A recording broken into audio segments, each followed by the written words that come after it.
Why the enemy will always tempt you. The enemy, Satan, actively seeks to tempt you as a believer for various reasons. His primary goal is to undermine God's purpose in your life and disrupt your relationship with the Lord. Below are key reasons why you will face temptation as a Christian. 1. To hinder your spiritual growth and maturity. The enemy desires to keep you stagnant and immature in your faith.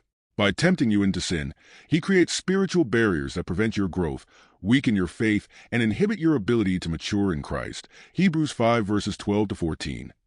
2. To break your fellowship with God. Temptation is a means by which Satan seeks to disrupt your fellowship and intimacy with God.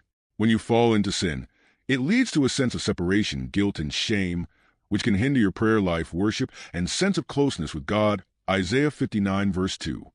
3. To destroy your testimony and influence. Satan wants to tarnish your testimony, making you an ineffective witness of Christ's power and grace. When you yield to temptation, especially in public or in positions of influence, it causes disillusionment, damages your credibility, and can lead others astray. 1 Timothy 3 verse 7. 4.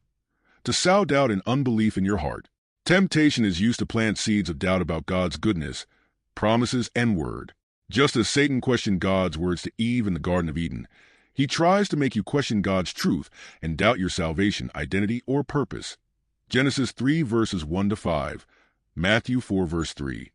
5. To isolate and weaken you spiritually.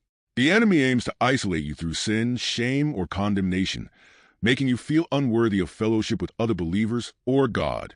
This isolation leaves you vulnerable to further attacks and weakens your ability to resist future temptations. 1 Peter 5 verse 8. 6. To create spiritual bondage and strongholds in your life. Repeated succumbing to certain temptations can lead to spiritual bondage and strongholds in your life. Satan uses these strongholds to control areas of your behavior and thoughts, making it difficult for you to live in the freedom that Christ offers. 2 Corinthians 10 verses 3 to 5. 7. To oppose God's plans and purposes for you.